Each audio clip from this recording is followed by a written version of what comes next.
A very good afternoon to you and welcome to the World News, reaching you live from our studios at Souqnews TV.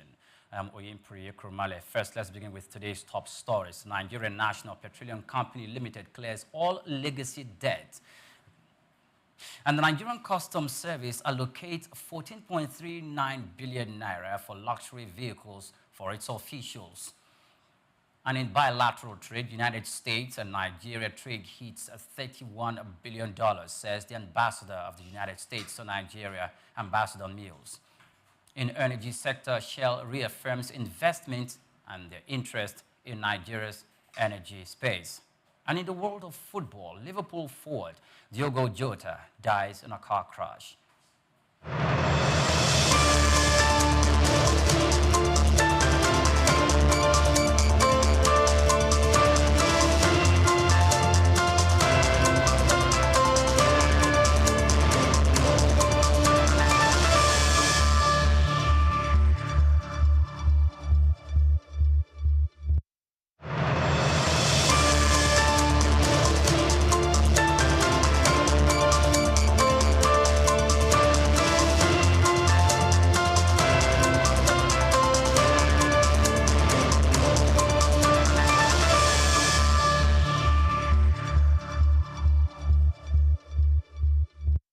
And now we begin from the home front, where indigenous oil producers have welcomed the clearing of legacy debt by the Nigerian National Petroleum Company Limited, a move described as a major breakthrough for the energy sector.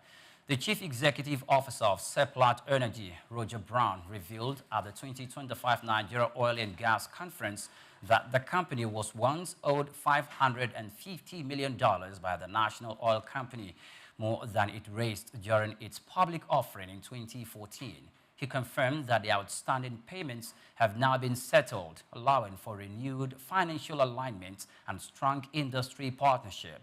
The Nigerian National Petroleum Company Limited had been weighed down for years by multi-billion-dollar debts which stalled operations, delayed joint venture obligations, and undermined investor trust. In 2024. Suppliers halted fuel deliveries over unpaid $6 billion debt. Brown noted that the indigenous sector is now stronger, citing Seplat's readiness to operate ExxonMobil's divested assets with 8 active blocks and growing gas supply to both local and export markets. Seplat and other operators said that the national company's transformation is fueling long-term industry growth, according to reports. The Nigerian Electricity Regulatory Commission has issued 55 licenses and certifications to boost alternative power generation in the first quarter of 2025, enabling a total of 719 megawatts in clean energy capacity.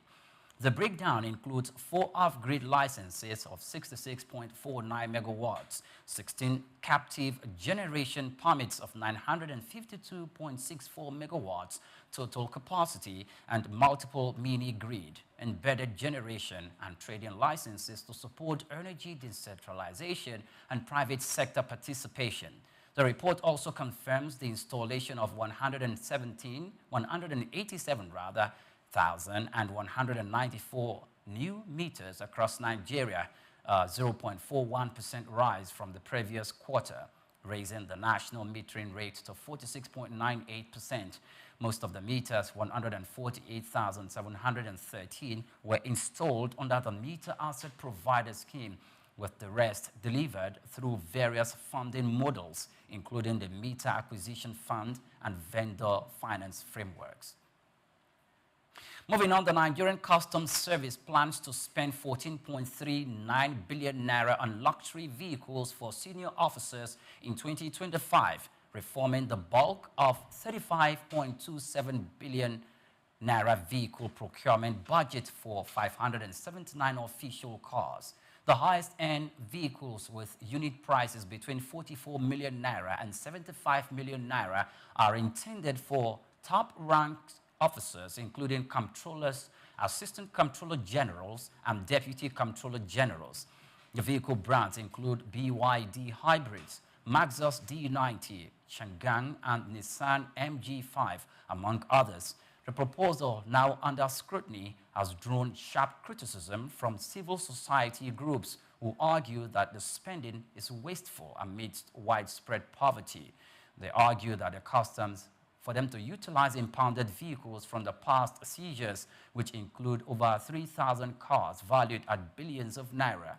Critics said the luxury allegation contradicts the agency's claim of economic prudence and undermines national priorities like health care and education investment.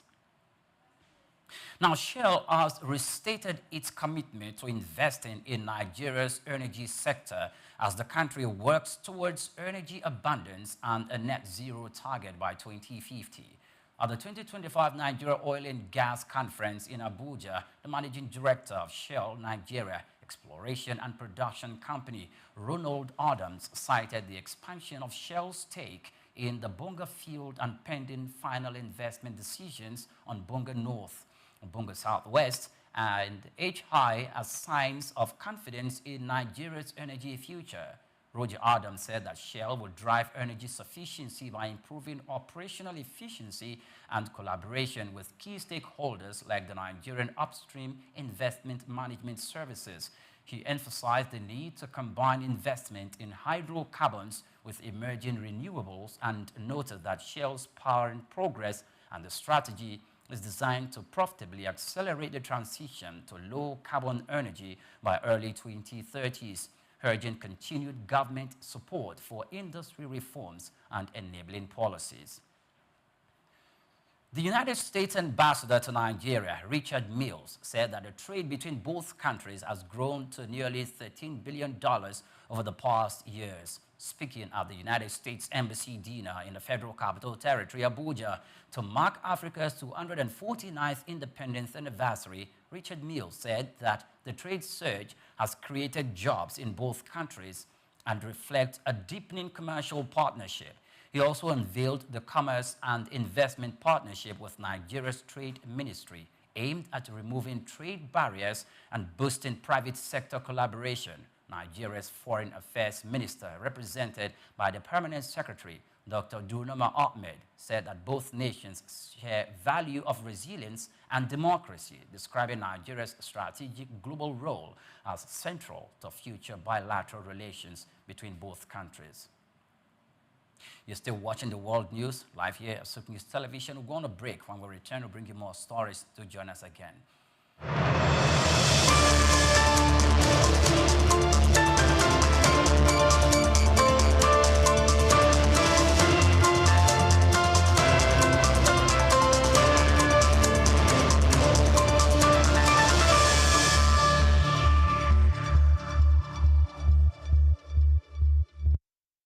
Welcome back. Many thanks for joining us. If you just joined us, it's the World News reaching live from our studios.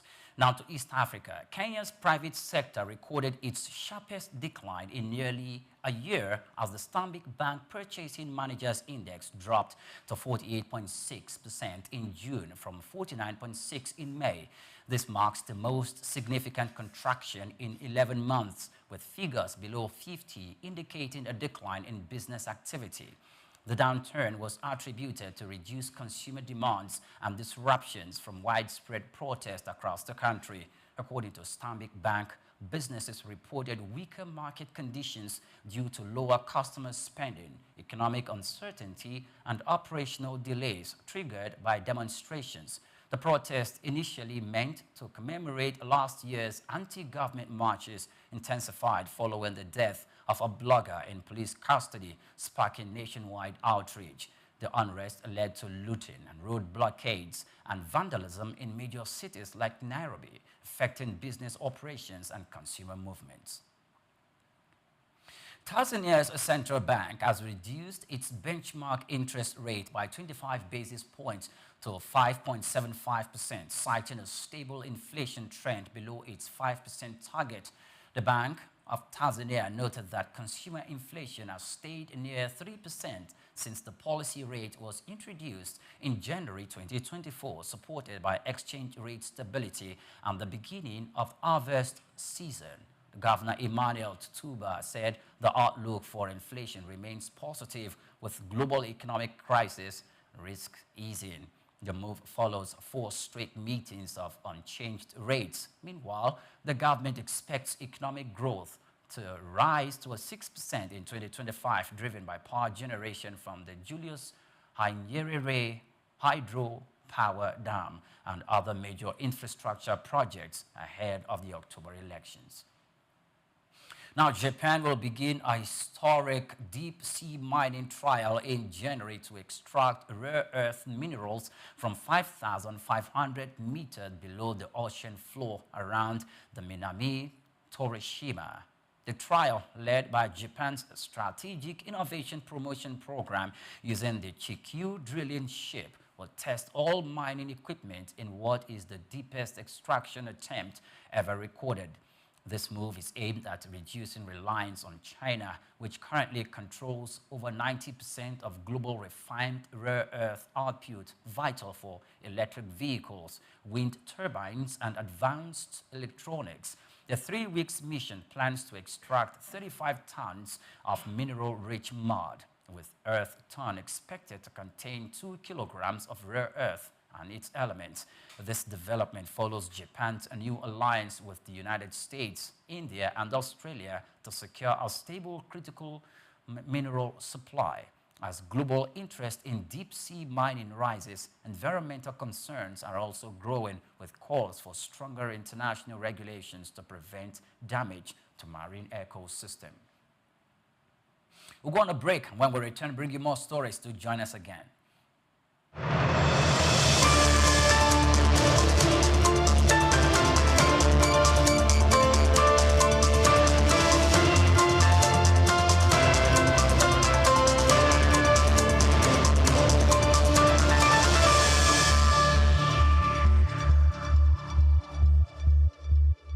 My name is Shino Ogbadegeshin. I'm the CEO of Gozi Micro Insurance.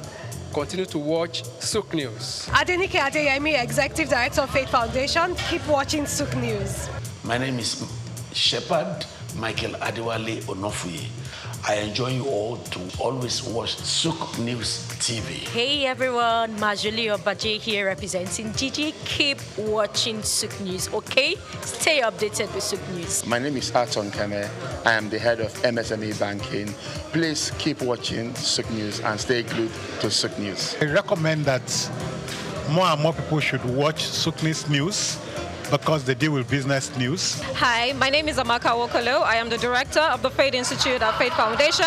Keep watching Souq News.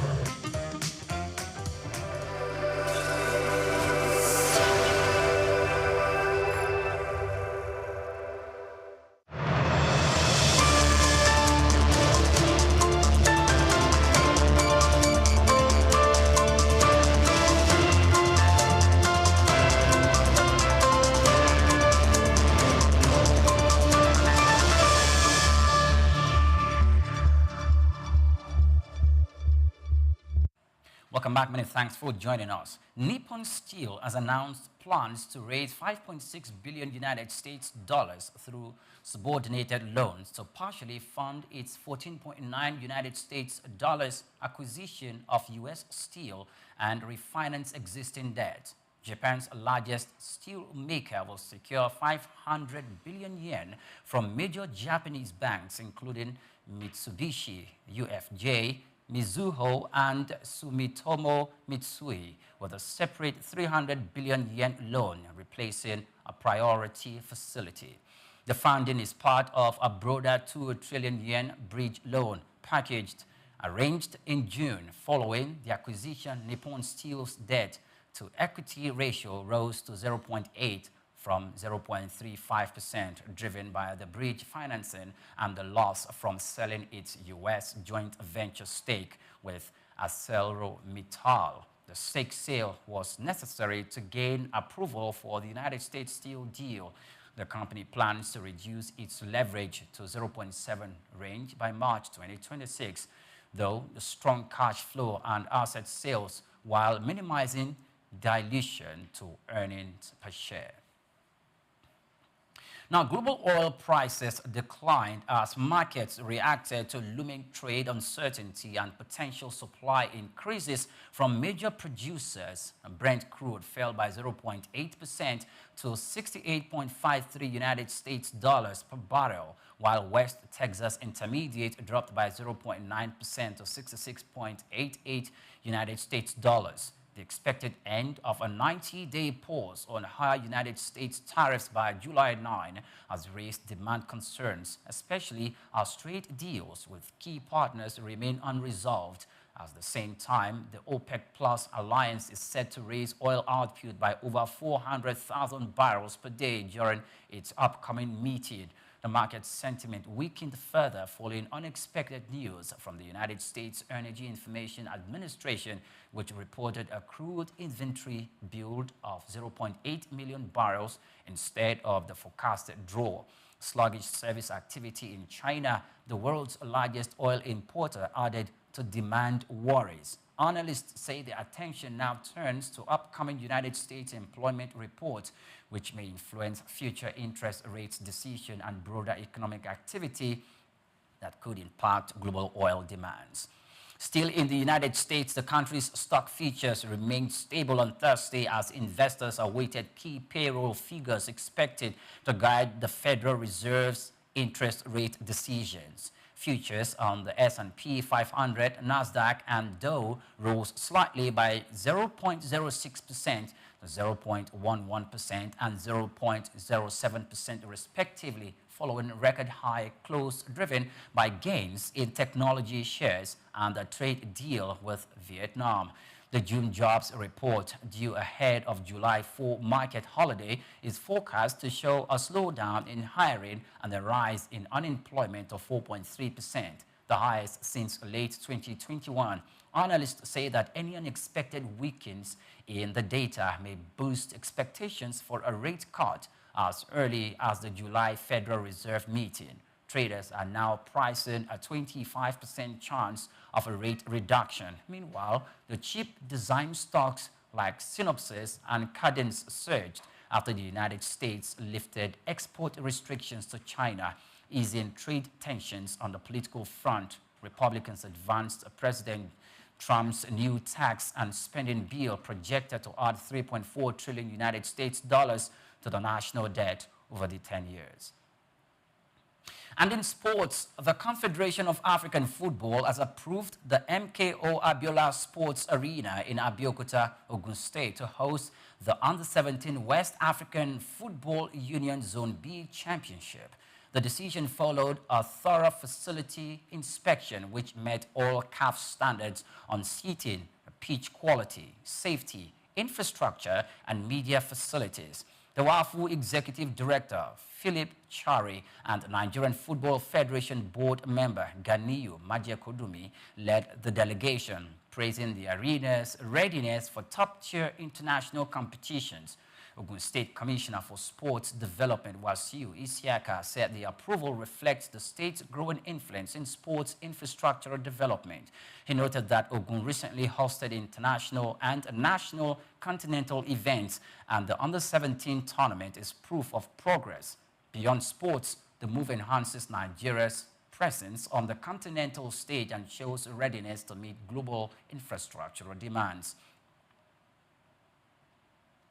Now, Liverpool and Portugal football star Diogo Jota has died in a car crash near Zamora, Spain, at the age of 28, according to local firefighters. The vehicle carrying Jota and his 26-year-old brother burst into flames after crashing shortly after midnight on Thursday. Both men were found dead at the scene. Spanish police said that all evidence confirms the identities. Although official confirmation is pending, Jota, who recently got married on June 28, played a key role in Liverpool's recent Premier League title win and had previously helped the club to secure the FA Cup and League Cup. Since joining from Wolverhampton in 2020, he scored 65 goals in 182 appearances. He also represented Portugal 49 times, winning the UEFA Nations League twice.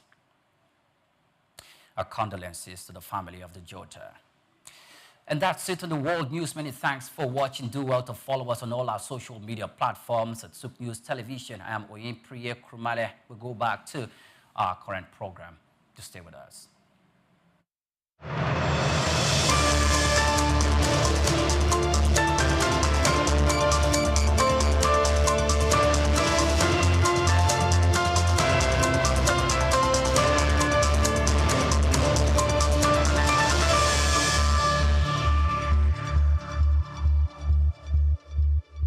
Hello Nigeria, hello Africa.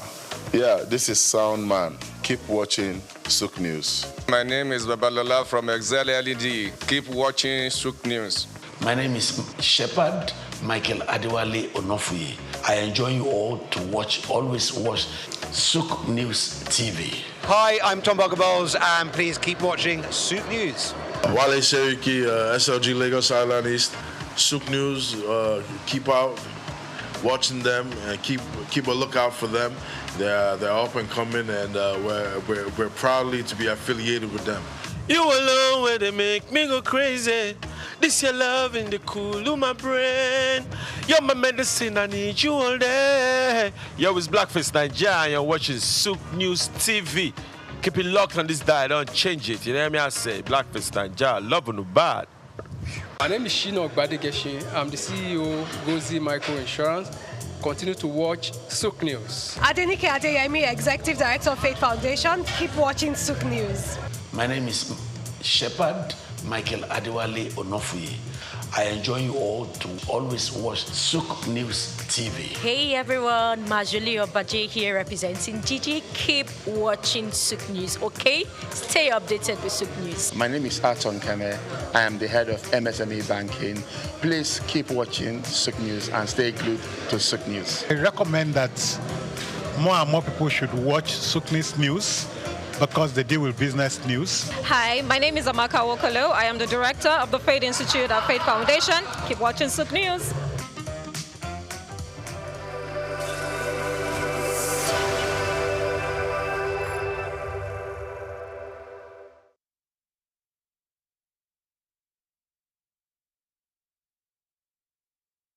Director of the Faith Institute at Faith Foundation. Keep watching Souq News. Talk more about that. But that's about it's like somebody.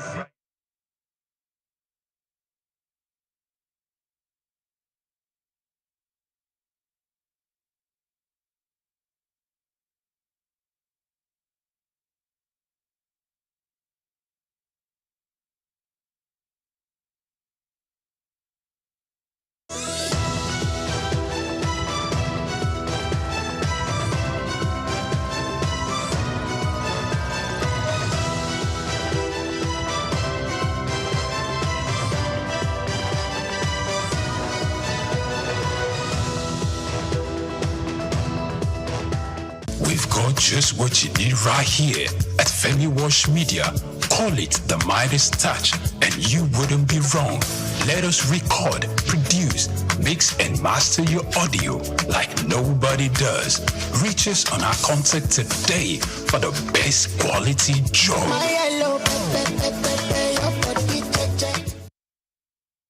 We've got just what you need right here at Femi Wash Media. Call it the Midas Touch, and you wouldn't be wrong. Let us record, produce, mix, and master your audio like nobody does. Reach us on our contact today for the best quality job.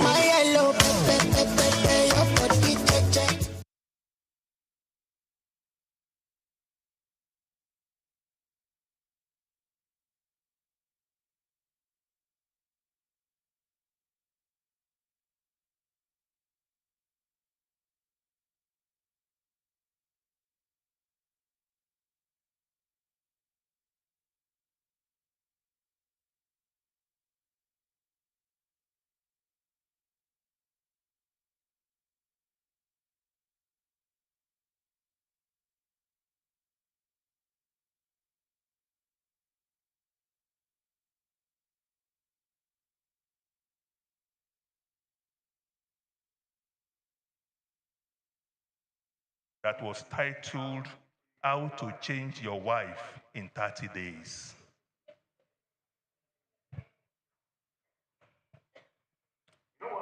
You know what happened? They said within 2 weeks, the book sold over 20,000 copies. How to change your wife in 30 days. Incidentally, the author now discovered that there was an error. You know what happened? The topic was not to be how to change your wife in 30 days. It was how to change your life in 30 days. So they now went to the press and changed it back to how to change your life in 30 days. You know what happened? In 6 months, they sold 2 copies. Why? Because everybody wants to change others, but nobody wants to change himself. So we must be ready to make that change. As we are making the change, we should avoid distraction. We should avoid distraction as much as we can. If you look at those who are taming lions, tigers, and they take them to exhibition, one of the major tools they have is not bullets and gun. It's not whips.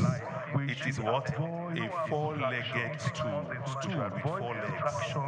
And what do they do with it? By the time the lion is becoming uncontrollable, they begin to roll the legs of the 4 legs of the stool before him. And you know what? The lion or the tiger will come confused, and at the point will come to rest. What has made him come to rest? Distraction. Is that not so? So distraction will always come to us in our businesses in different forms. But for us, we must be sure that we remain focused, even if we have those 4-legged issues. And it's also good to look at what are the things that is important to my customers.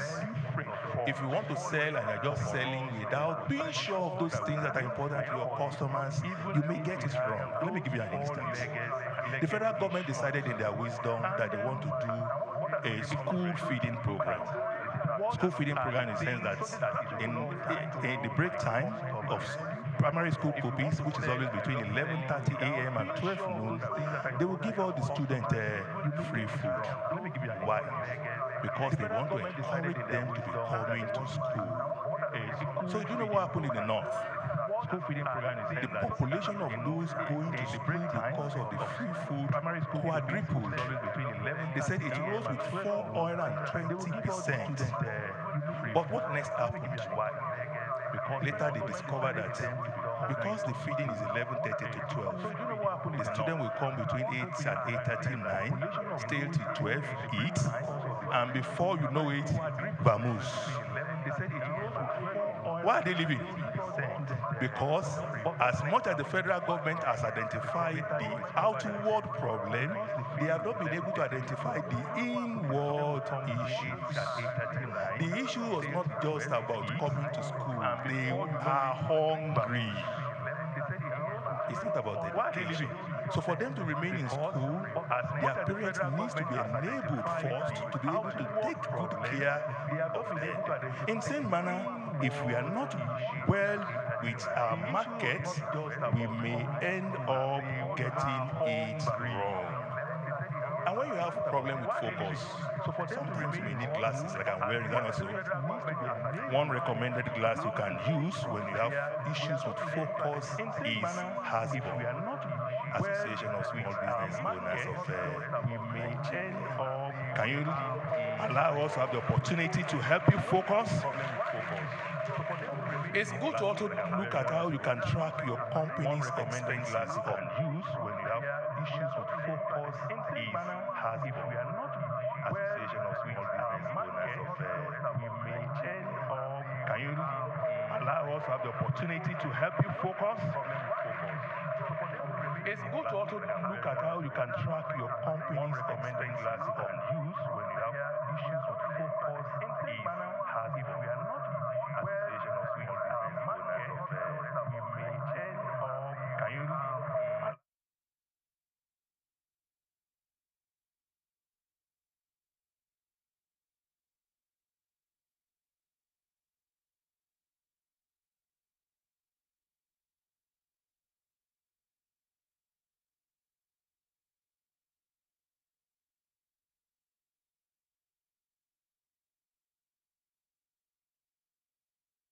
for the best quality job. We've got just what you need right here at Femi Wash Media. Call it the Midas Touch and you wouldn't be wrong. Let us record, produce, mix and master your audio like nobody does. Reach us on our contact today for the best quality job. Lateef Jakande. Born Lateef Kayode Jakande in the Ekbetedo area of Lagos Island, Lagos State on July 1929. He studied at the Lagos Public School at Enowa, Lagos Island, then at Bonham Memorial Methodist School, Port Harcourt, King's College, enrolled at Ilesha Grammar School, where he edited a literary paper called The Quarterly Mirror. Jakande began a career in journalism in 1949 with the Daily Service and joined the Nigerian Tribune in 1953. The owner, Chief Obafemi Awolowo, appointed Jakande editor-in-chief of the Tribune in 1956. Jakande established John West Publications in 1975 after leaving Tribune and began to publish the Lagos News. He served as the first president of the Newspaper Proprietors Association of Nigeria, NPAN. Jakande ran for election as Executive Governor of Lagos State in 1979 on the Unity Party of Nigeria platform. His administration was effective and open and implemented the cardinal policies of his party. He introduced housing and educational programs targeting the poor, building new neighborhood primary and secondary schools, and providing free primary and secondary education. He gave poor people's children education, and many of them are now very prominent in the society today. Jakande established the Lagos State University and constructed over 30,000 housing units. After the military takeover in 1983, Jakande was charged, prosecuted, and convicted of treason and later pardoned. He served as Minister of Works under the Sani Abacha military regime. He died in Lagos on February 11, 2021. Lateef Jakande was the first civilian governor of Lagos State. Lateef Kayode Jakande, Souq Enlightenment. We've got just what you need right here at Femi Wash Media. Call it the Midas Touch and you wouldn't be wrong. Let us record, produce, mix and master your audio like nobody does. Reach us on our contact today for the best quality job.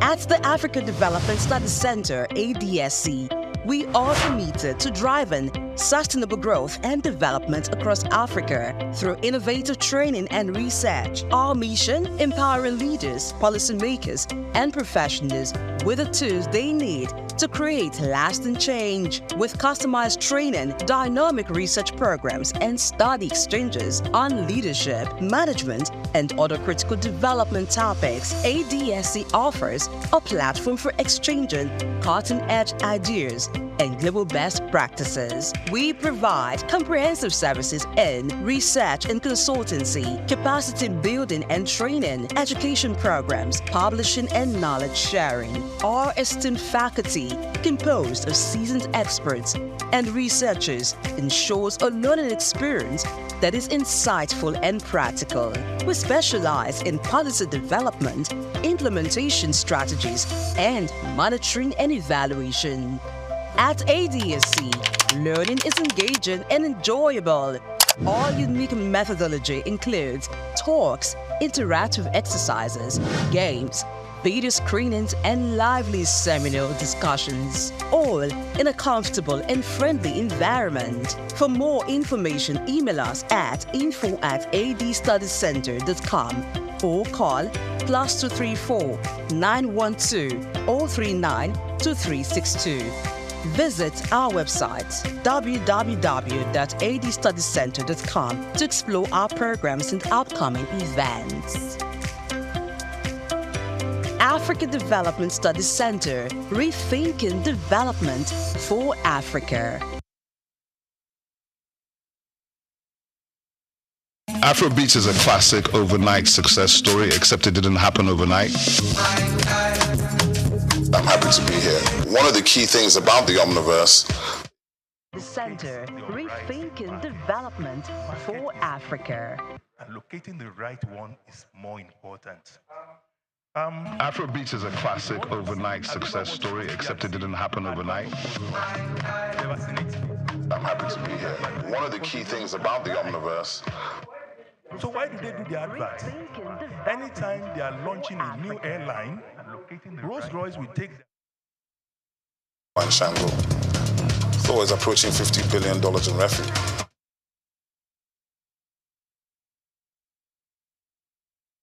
How to be sure where your product is going to and who you want to target so that you get the kind of results you want.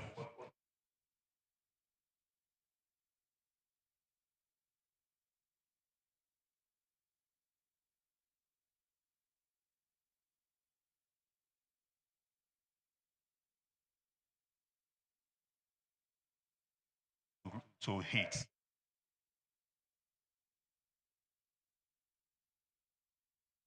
Tanker.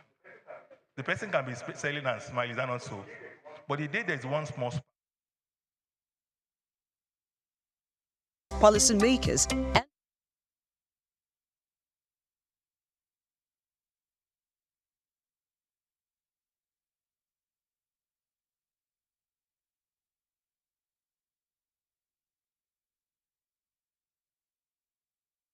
at how to structure a business and look at the strategies for structuring it. Richard Branson, the owner of, I've forgotten his airline now, a Virgin Airline, said he has a strategy. And the strategy is kill the business strategy. What's kill the business strategy? It is that he will gather some colleagues and they will discuss what can kill these. When they're able to come out with those, it becomes the focus of what they need to.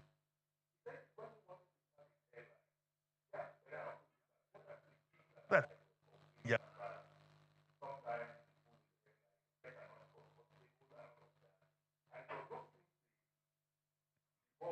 Revolve and reinvent that made them to be able to come out stronger. And as you are doing this, continue to look at how you can change your own person to the reality of today. It's important that happens. You must learn to change yourself because the world we are living is changing. There's this particular story about in Malawi about a book that was titled How to Change Your Wife in 30 Days. Call it the Midas touch, and you wouldn't be wrong. Let us record, produce, mix, and master your audio like nobody does. Reach us on our contact today for the best quality job. at the Africa Development Studies Center, ADSC, we are committed to driving sustainable growth and development across Africa through innovative training and research. Our mission, empowering leaders, policymakers, and professionals with the tools they need to create lasting change. With customized training, dynamic research programs, and study exchanges on leadership, management, and other critical development topics, ADSC offers a platform for exchanging cutting-edge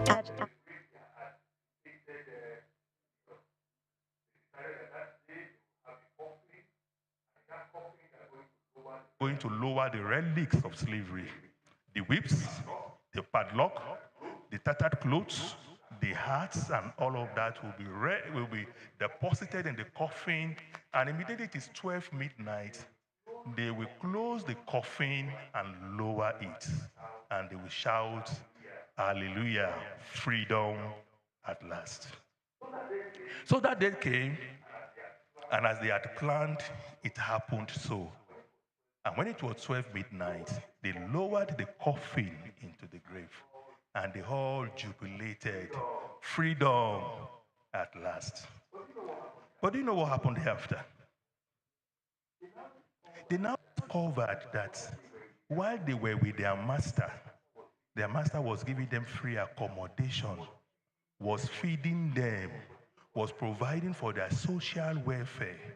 If they now leave, where will they go to? Will it be under the bridge? Or where? The sad story ended by saying about 85% of those slaves went back to beg their master to continue slavery. So is it when you begin a business, it comes with a lot of challenge that will make you want, if possible, go back. We in Asbon do not want you to do that.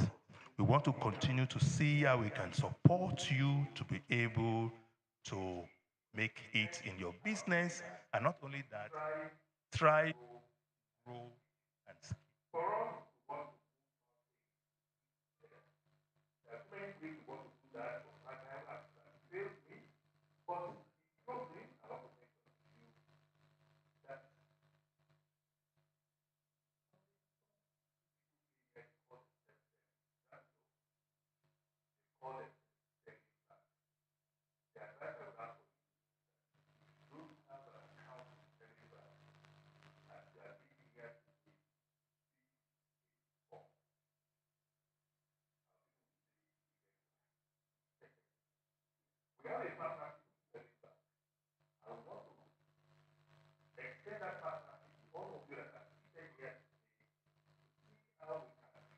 Can True Sterling Bank support you?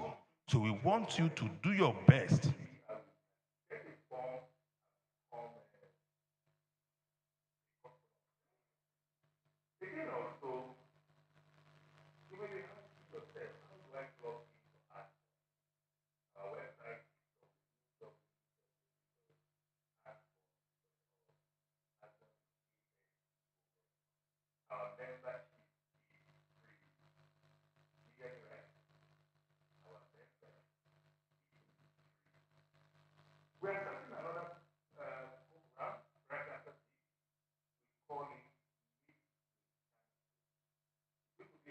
It's going to be a bi-monthly program whereby Asbon wants to be meeting with other members to be discussing immediate challenges and profiling solutions. You have already registered in the WhatsApp platform.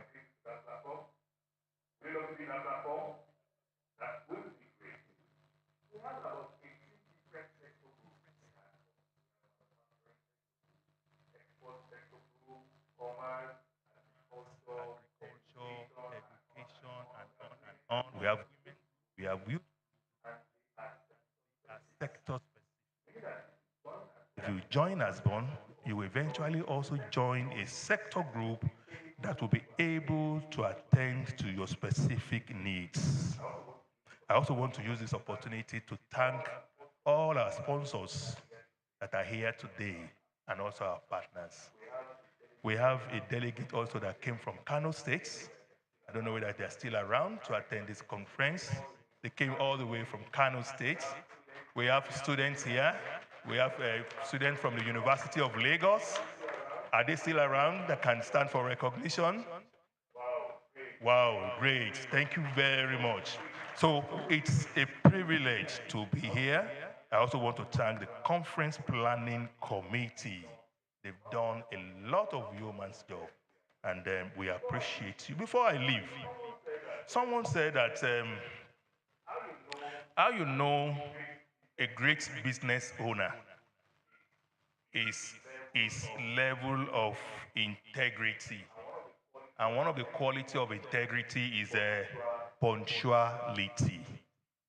So we want to appreciate some of those who have become part of those that were forced to pay for our certificate of participation. I'm going to call a few names. If I call your name, just come up here. If you hear your name, Onodeko Alex.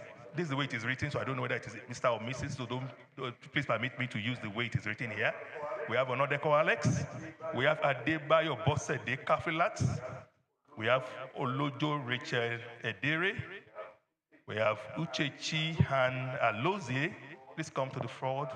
We have Nwosu Chinwe. We have Esede Nuratu Yabo. We have Awoyemi Olanrewaju. Ogundeyi Gabriel Kehinde. If you hear your name, please move forward. If you can, just move forward. Yes, we have Ogundeyi Gabriel Kehinde. We have Adewale Adeniyi. We have Ologodo Adetola Rashidat. We have Awotubo Oti. We have Karo Arubasa. We have Ganiyu Akionde Semiu. We have Arupo Obiora. We also have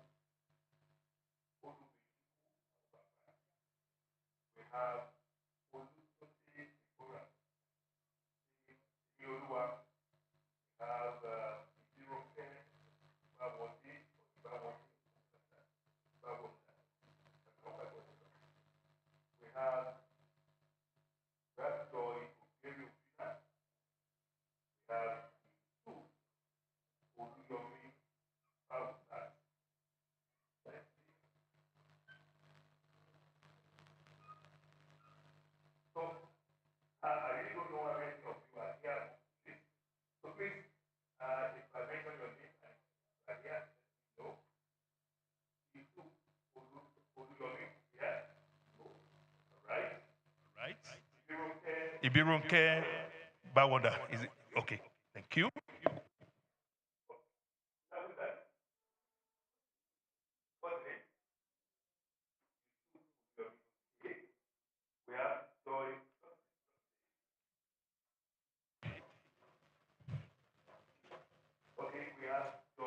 Okay, we have Joy Ogeri. Is Joy Ogeri here? No. Okay. Olutunde Deborah. No. Olutunde is here. Olutunde is what we have here. Olutunde Deborah Temilolua. Okay, that's an error. So that will be corrected later. Okay. Arupo. Okay. Do we have Arupo? Obechuku is here. Here then. Okay.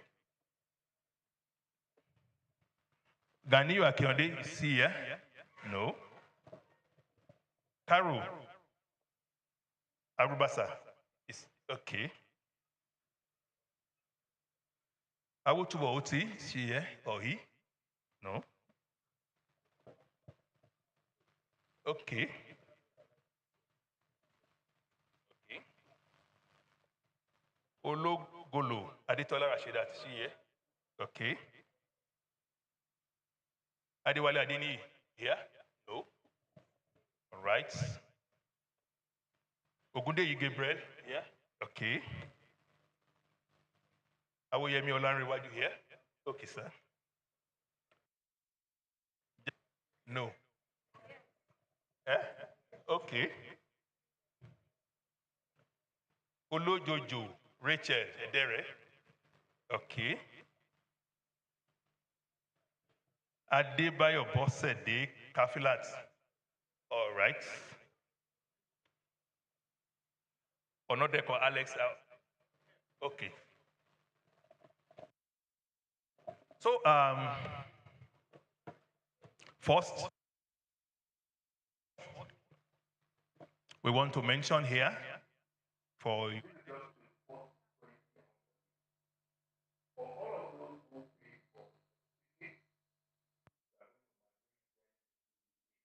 them to a special mentorship class.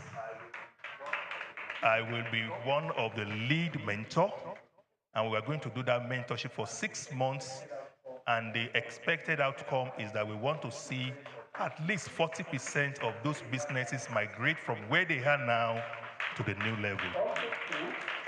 Also, too, we want a situation where, as they live here today, they have one or two partners that they want to be calling themselves almost every day to discuss about their business. How do we achieve that? How do we make them have one or two partners here today?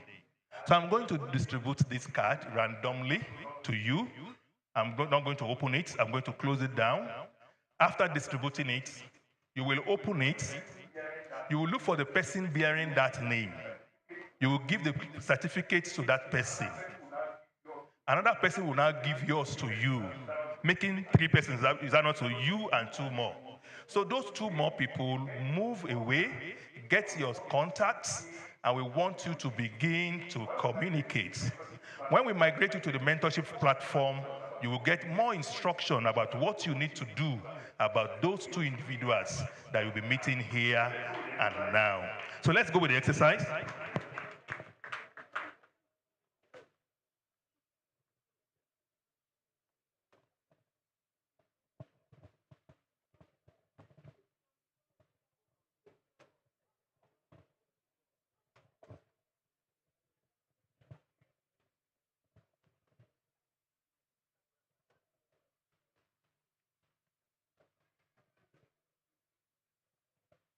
So look for whoever holds that certificate. You give to that person and you also collect yours. So move around, move around, move around. Look for who has that name. So the 3 of you, you hold your hands and go. So look around, look for who holds the name.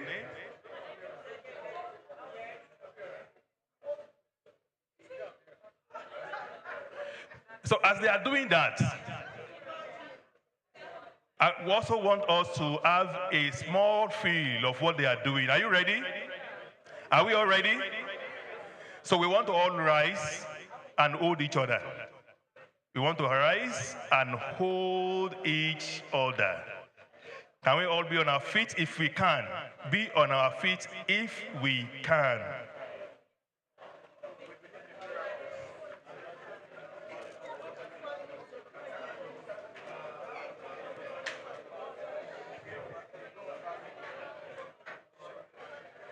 Are you already holding each other? I'll come to the worry. Are you already holding each other? So as they're having 2 partners here today, you're also going to have 2 partners to go with. So the person on your left and the person on your right becomes your partner now. So take the contact of those people. If you are left out without anybody in the left, you will definitely have somebody in the right. So take the contact after leaving this meeting, and we will also post in the general platform what you are going to do with that contact. Asborn, start small. You can get seated now. Start small. Start small. Thank you for coming. MC.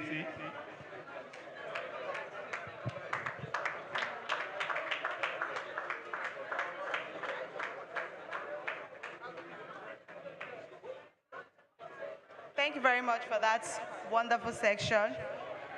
Please stay behind because we'll be taking pictures. Please don't go. We are taking pictures together, all of us. Don't go, don't go. We are taking pictures. Let me go. I'll come and pick it up. All right.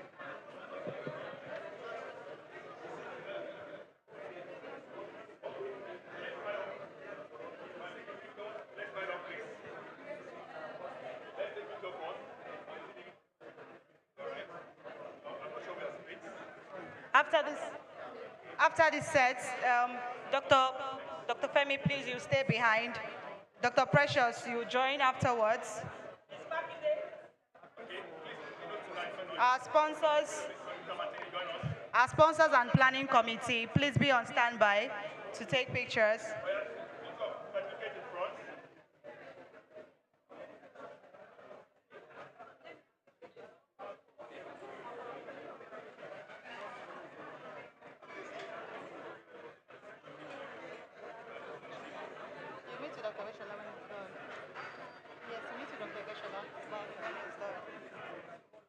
So while the picture section is going on, want to appreciate our sponsors, Sterling Bank, Citizens Pension, Joy Intern, Reliance Microfinance Bank, Mega Joy Company Limited, GG, our media partner, Souq News Television, our partners, ULAV Transact, Faith Foundation, Gozi Microinsurance, Adoza Microfinance Bank, We Thrive, DD, Naira Compare, CRC Credit Bureau Limited, and also our online members.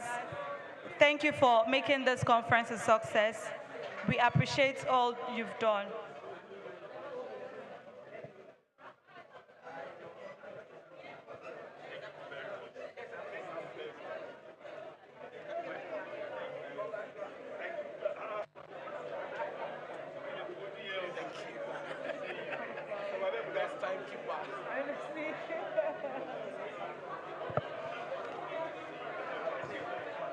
No problem.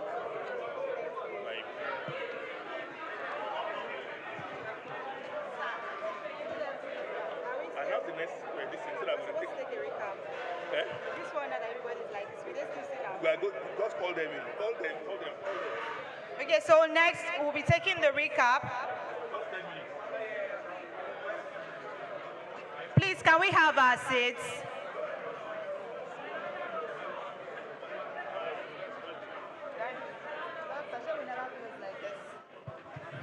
Please, can we all take our seats? Please, let's take our seats. For every other person that has paid for certificates, you are still going to get your certificate as we end the program. But for 5-10 minutes, let's just have a recap of what we have discussed so far for today, and we are done. 5-10 minutes. 5-10 minutes. So please. So for this recap, we'll have Mrs. Victoria Olorede and the moderator, Padonu Joshua Oluyinka.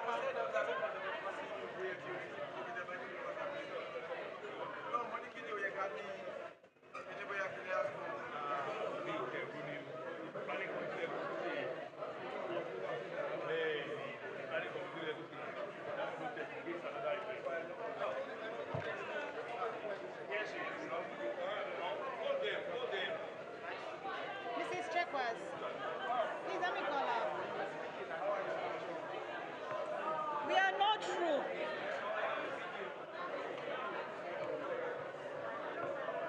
Please just take the stage. Come, just come. Because they're not even ready to sit down, so just come. President, so he's supposed to be asking me questions. If it's just for me to go through, I would have jotted. Please, can we just have our seats so we can wrap up? We are not through. The networking section will continue immediately after this. Please, let's have our seats. 5 minutes. Please, 5 minutes. Let's just have our seats for 5 minutes.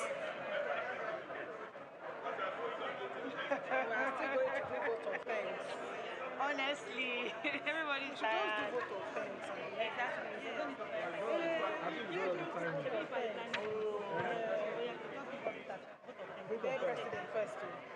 There's no decision. People are already leaving. Time has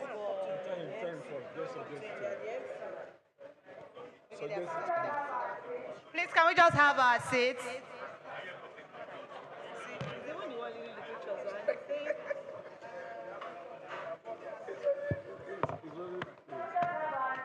Please, can we just have our seats for 5 minutes, after which you have enough time for your pictures, networking, and getting to know each other. I call Dr. Besholana and say, Dr. Besholana, please can you have this? Dr. Precious, please sit down. Can you please sit down? We still have 5 minutes. Thank you. Please sit down. Sit down. Thank you. Just 5-10 minutes, we are done. So we can take off.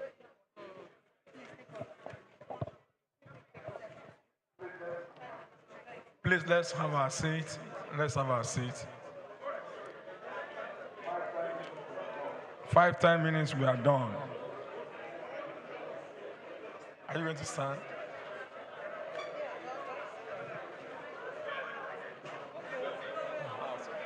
two of us? Is it two of us? Two of us? Is it two of us? You hold this.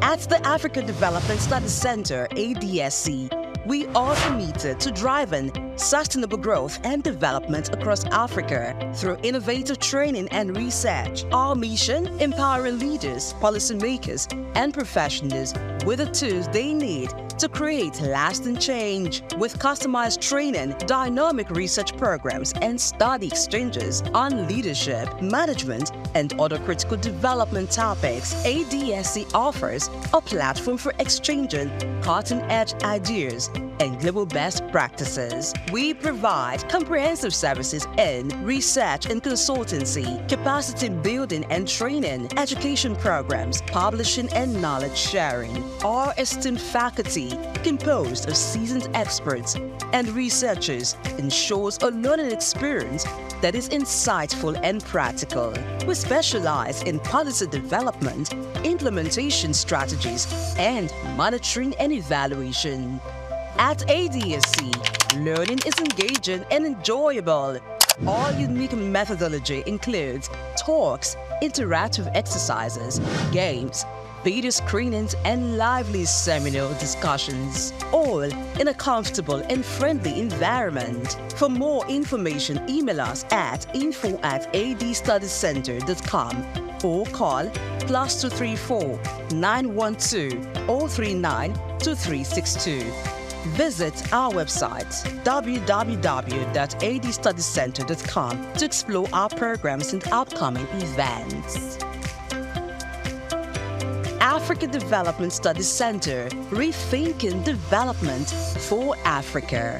We've got just what you need right here at Femi Wash Media. Call it the Midas Touch, and you wouldn't be wrong.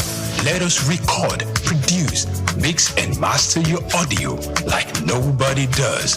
Reach us on our contact today for the best quality job.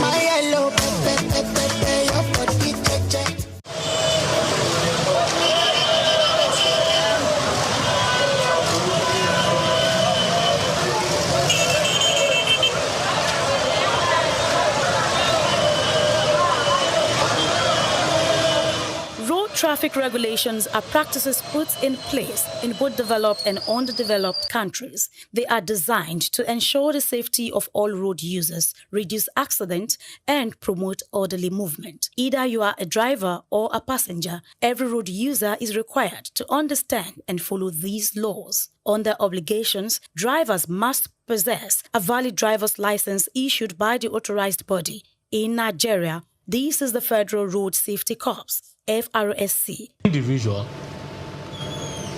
like I've just said,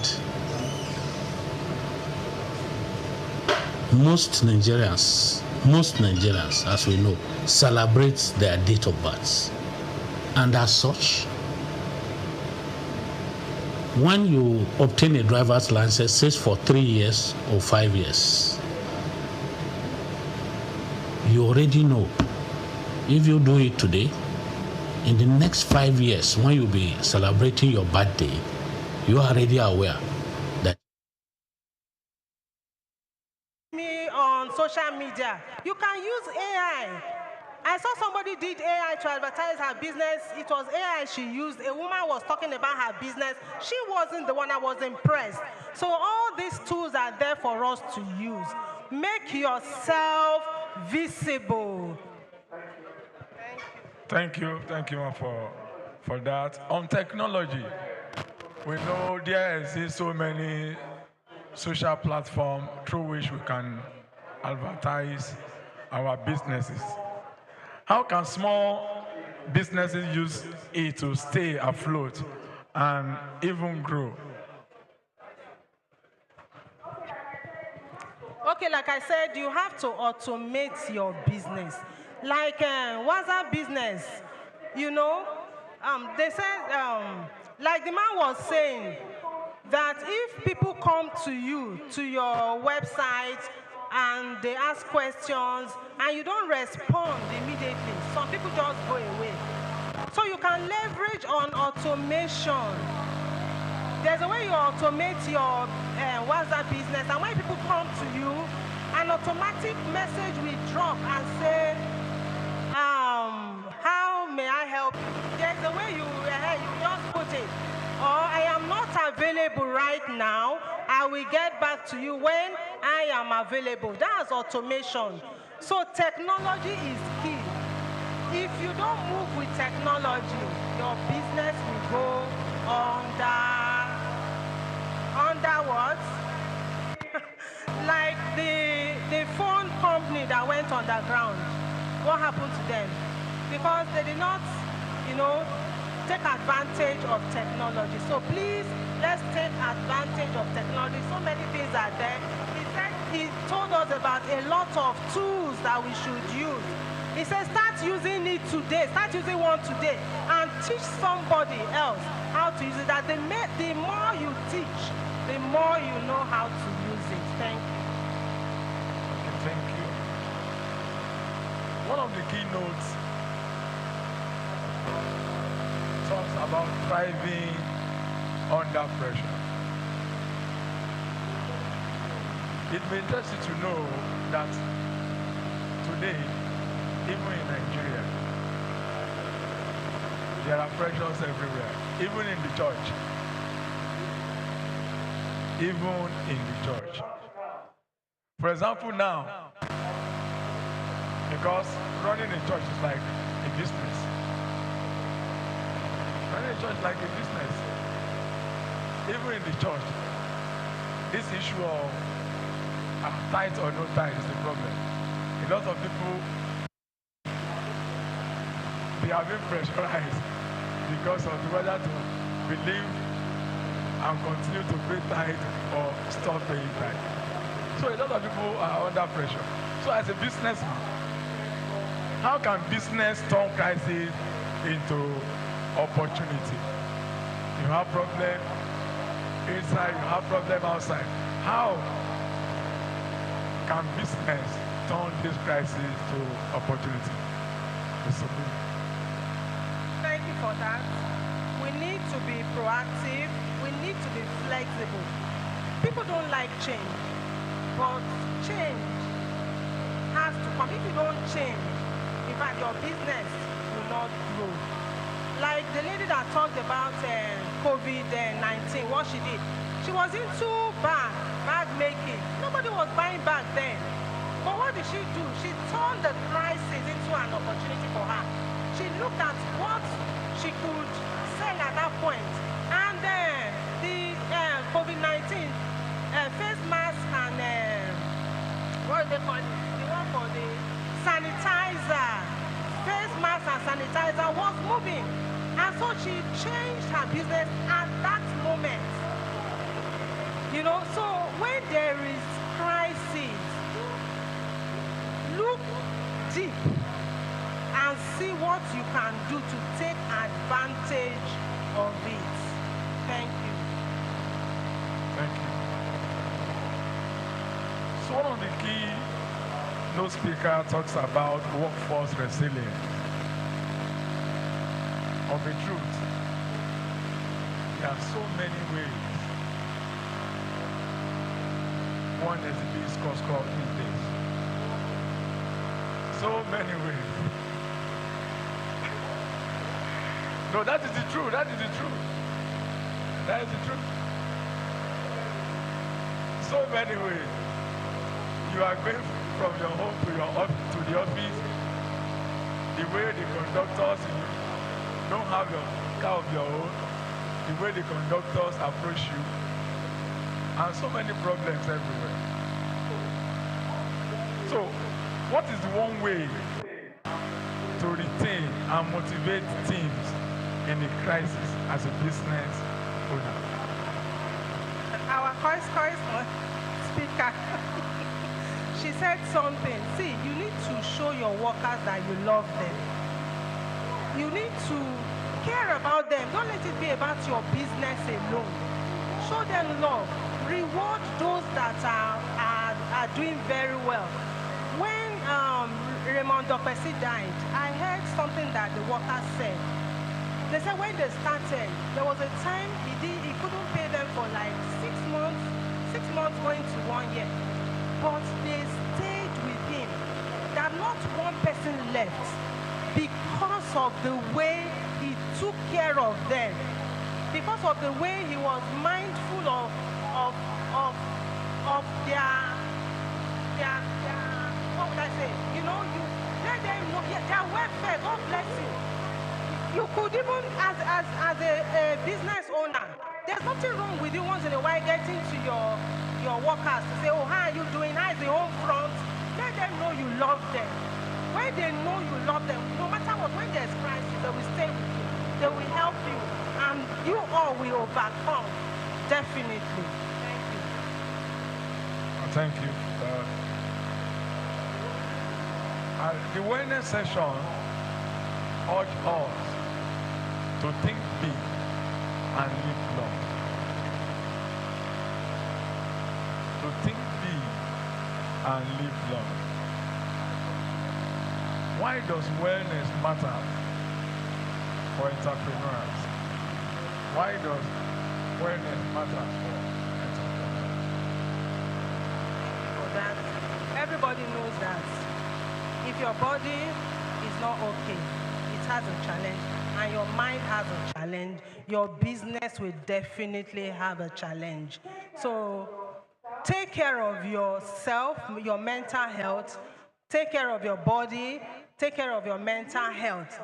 You need it for your business to excel. In fact, your health is the first capital that you need. So take care of it. Finally, we had a powerful keynote on resilience. Resilience strategies from the president himself, with well-articulated strategies for sustainable small business success. What is our takeaway? Thank you. Resilience is not magic. It is a mindset. So we need to have a strong relationship too. We should take advantage of all the tools that he spoke about. There's no time to list them now. He talked about a lot of tools. Take advantage of these tools to make our business grow. Thank you very much. The final question now. The final question now. As we close,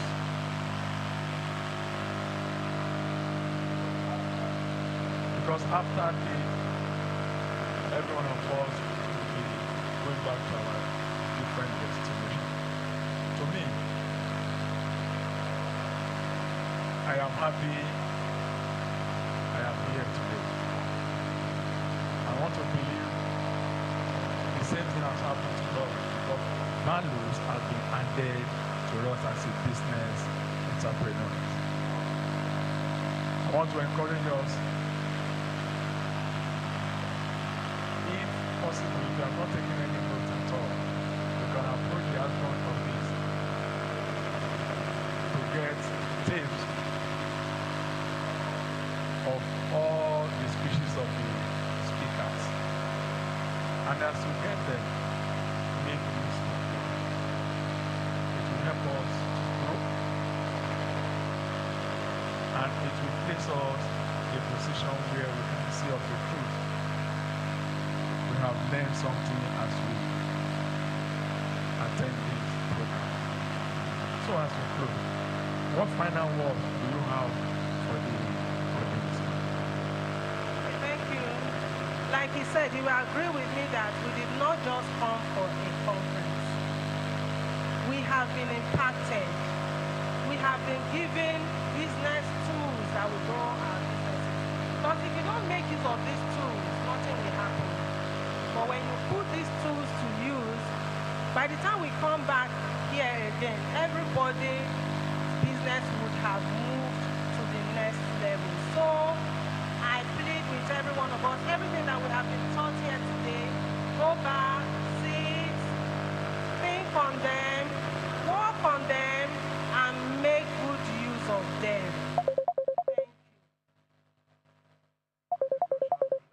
Be on our feet. On our feet as final.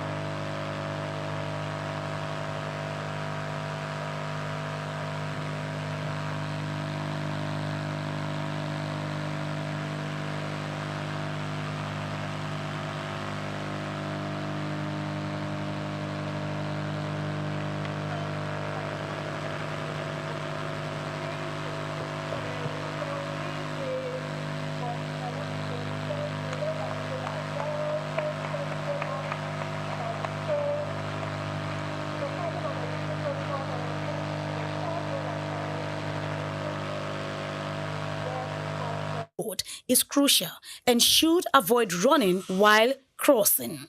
Making eye contacts with approaching vehicles ensures they see you before you proceed.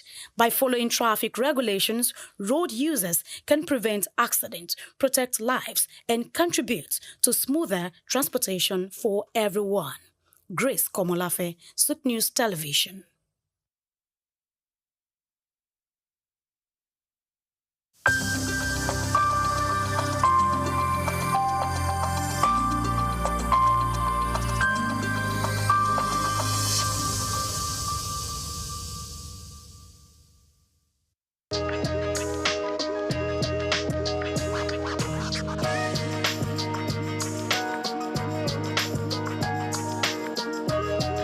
Well, I would say now he's gotten the job.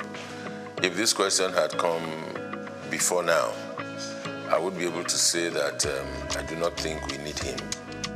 But he's there now, so all we need to do is see what best he can do or what best we can do to support him to succeed. Now, going by his previous records, going by all that he's achieved in sports, ordinarily, one wouldn't have said he's the best for the Super Eagles at this time. But here we are. Decision makers have made their decisions. They've taken the decisions. We can only talk, but they already have their way. Well, I think his assessment will start when he starts playing games.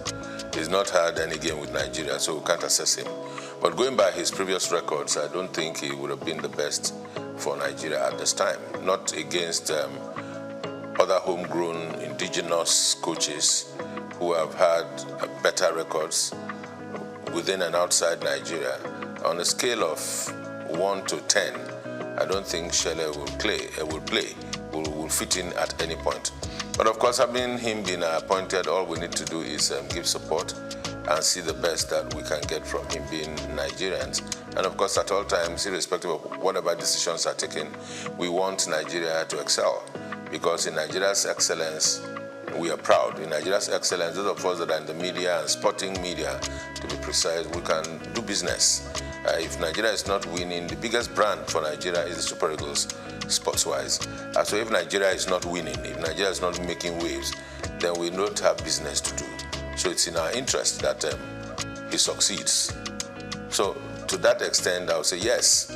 But looking at his appointment, I think it's just a part of the over-politicization of the sporting industry, power show by the immediate past president of the Football Federation, Melvin Pinnick Amaju. Having failed in his 2 terms, continues to transverse the terrain to show he still has power. And of course, he brought Shele.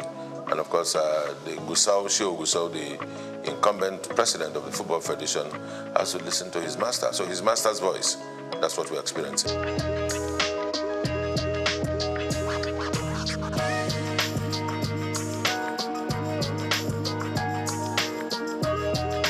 If they like, let them bring the Herusadi. You see, there are things about Nigeria and Nigerian sports that should not surprise anybody.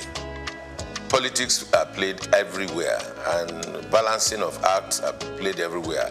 Federal character everywhere. And the federal character thing is just all very pretentious things they do. It's definitely not for the interest of Nigeria. Just to show that, okay, we've taken somebody from the south, or we've taken one from the west, or we are now taking from the north. Who will we take in the north? Let's bring Ahmed Musa. He's calm. He'll be able to talk to the players. What is he going to say to the players? He's past his prime a long time ago. So it's all politics and not in the interest of the nation. I can tell you that. But for Chelle going around Europe, yes, he has to. Because everywhere you go, to be the chief coach of the Nigerian national team, senior national team, can be a huge task. Because every day you have Nigerian boys showing up in big leagues, in small clubs, in championship clubs, even around the country. You find players everywhere. Nigeria, I think today, if we are not exporting oil, I think we are exporting footballers to everywhere, even those that are born abroad. I mean, you can imagine this young boy at Arsenal, 17, Ethnan Waneri, and there's Anokoli, there's Ndidi, both at Leicester City. So everywhere you go, you see Nigerian boys showing stuff. So to be the coach of a Nigerian team at the level of Super Eagles is a huge task. One would expect that we should have a scouting department. One would expect that we have a department that should take charge of team psychology. We expect that we have the technical department or the directorate for technical at the Football Federation to be well equipped with people that are sound in mind, sound technically, and have capacity to work and deliver. With all of that put together, then they should be able to advise and situate the coach at the point where he can deliver and work well.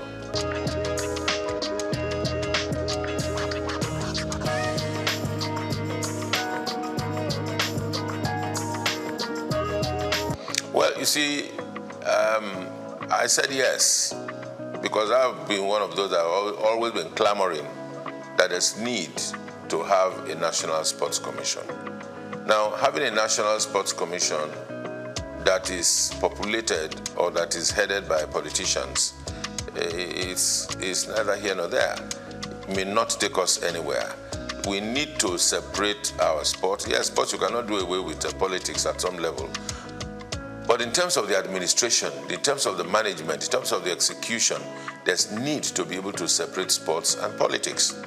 In the days where we held sway in sports, where the National Sports Commission functioned effectively, all of those that occupied the position as Director General, as directors in the then National Sports Commission, were professionals.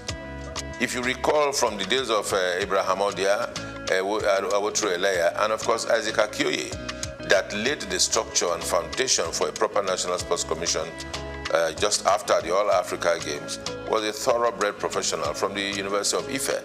And there are other such professionals all about this country. And you need to ask, if we are not able to seek and give these people jobs and give them tasks to deliver, we always will go look for political loyalists to put in positions so that they answer to us. Politics is just, to me these days, it's more like a window for public relations for political parties and individuals that are into politics to express themselves, or maybe also at the same time also reward loyalists. That's what we find. So in terms of the technicalities on administration and management of sports, in its true sense, we're still very far from it.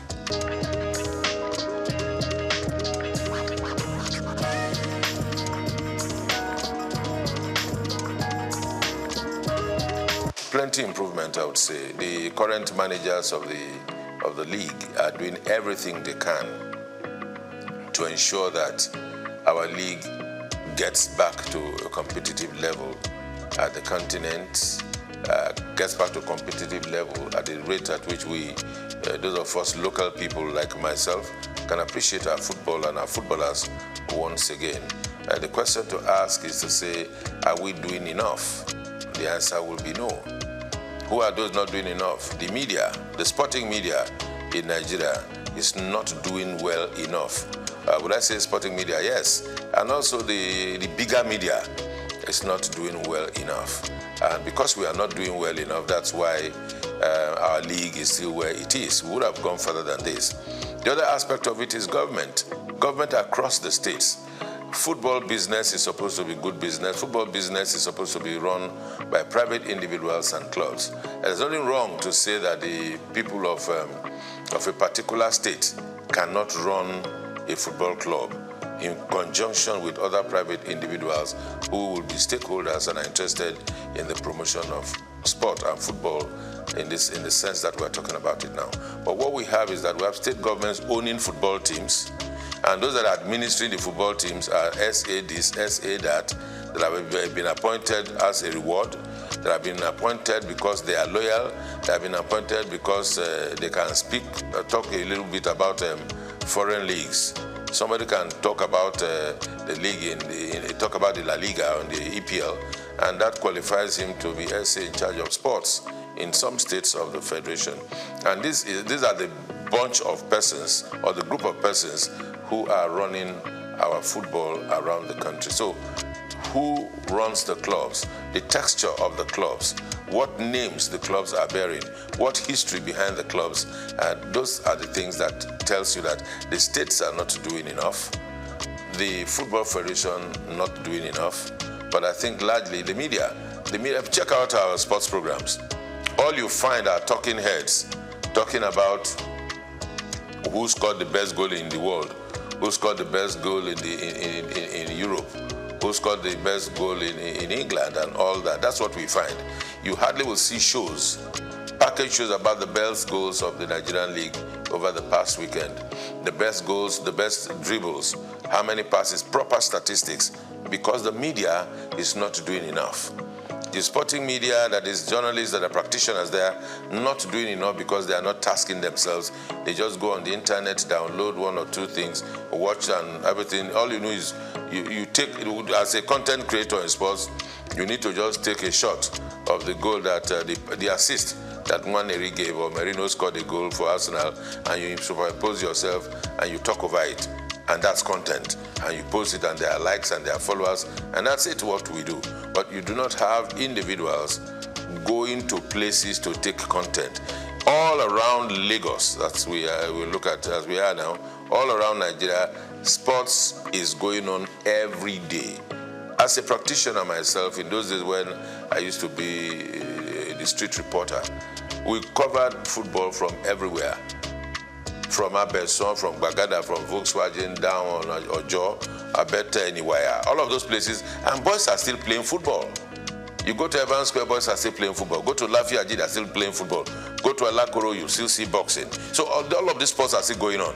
But where are the journalists that will cover these events and bring them to the fore and package them? The journalists are not ready to do that job. Even those that are ready are not funded.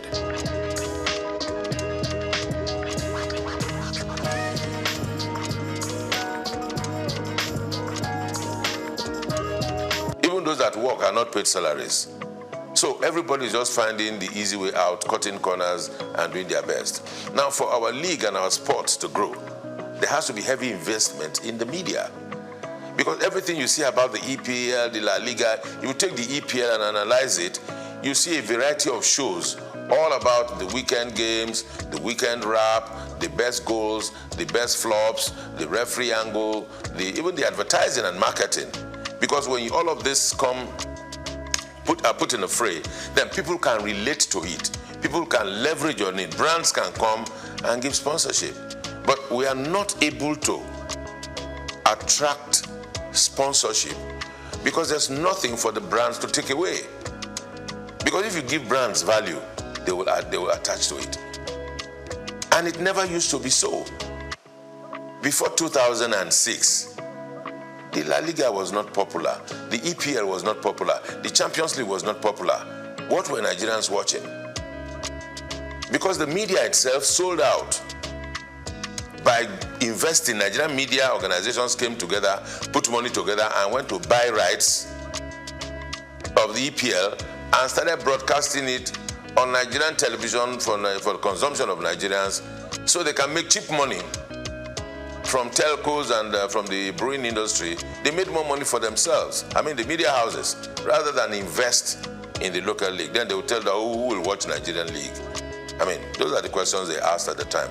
Some of us that that were able to find courage. We found courage and we asked them, where would we be doing this? But of course, we were not many enough for our voices to be heard. And that's why we're here. We are where we are. So it's not far when we lost it. Can we redeem ourselves? Yes, we can, if we want to. But it will take a whole lot of courage. It will take a whole lot of work. It will take a whole lot of commitment. God help us.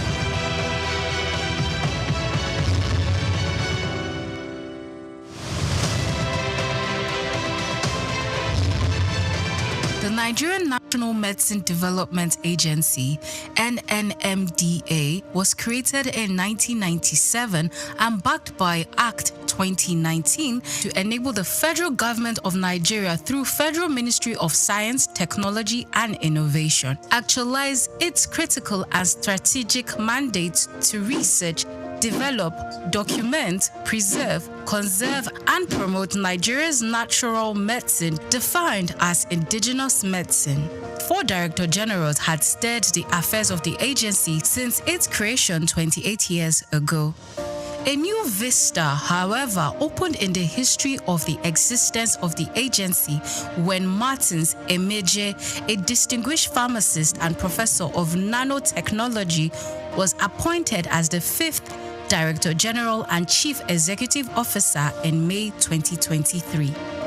Before taking on the mantle of leadership at the NNMDA, Professor Martins Emeje was the Chair R&D at the National Institute for Pharmaceutical Research and Development, with many feats on drug formulation and R&D results to his credit.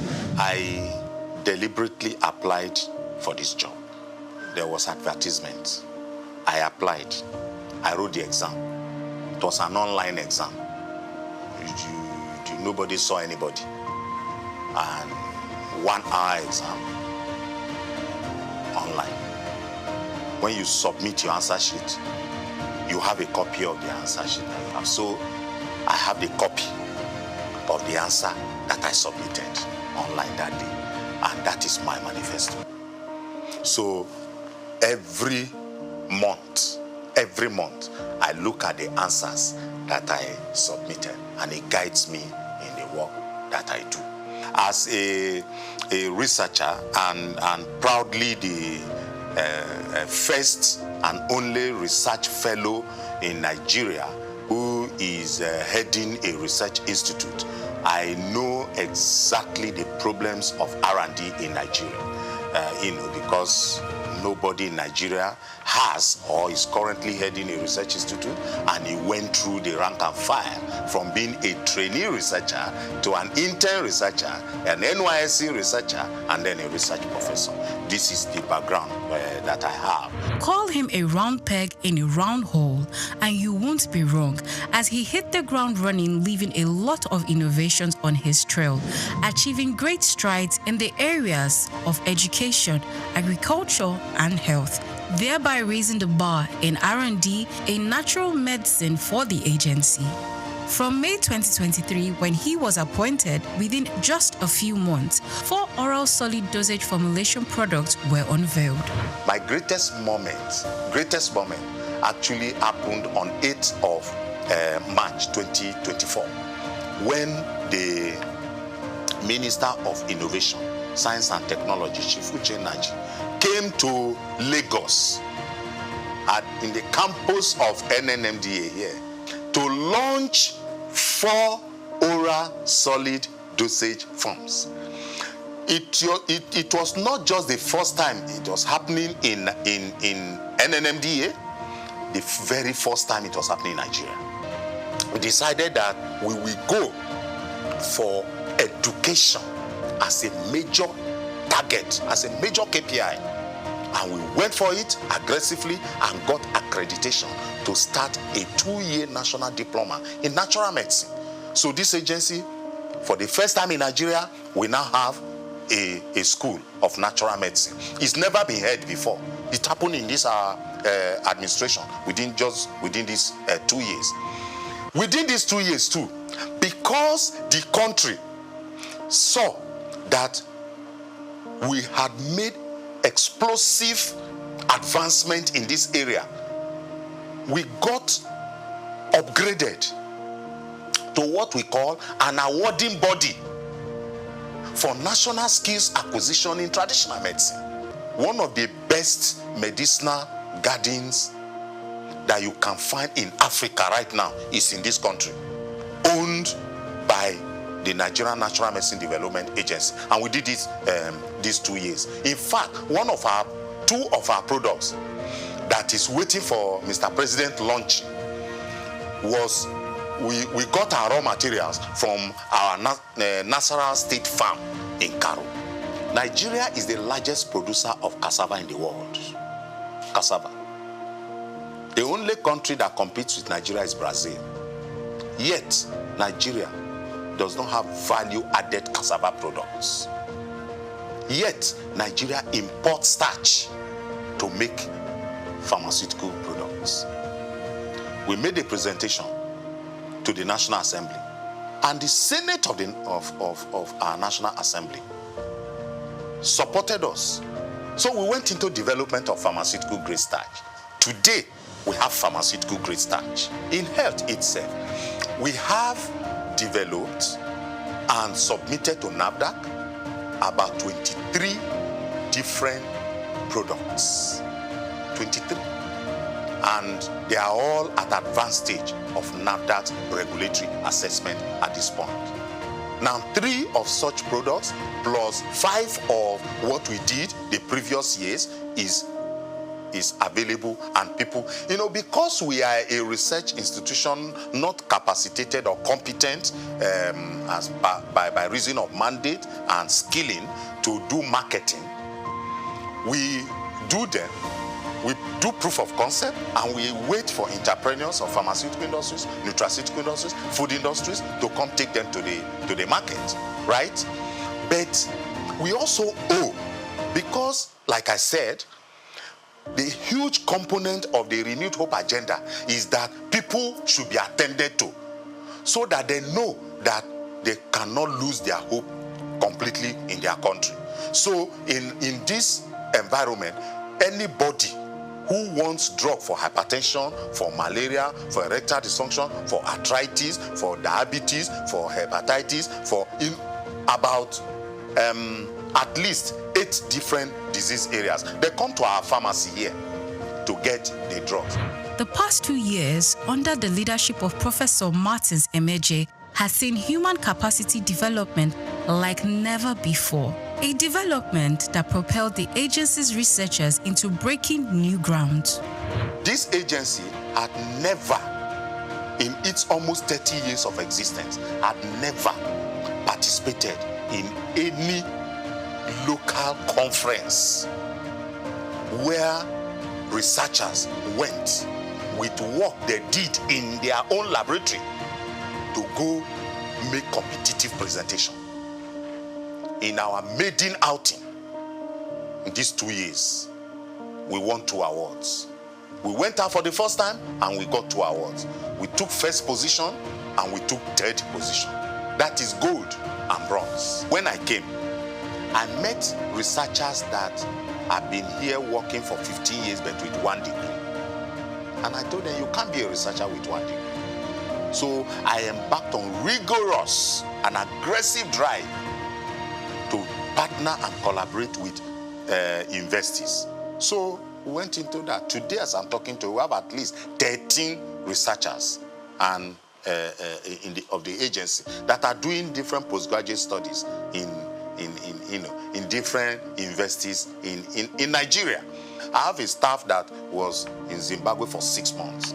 Now he has a master's in intellectual property. At least 7 of my staff have gone to India.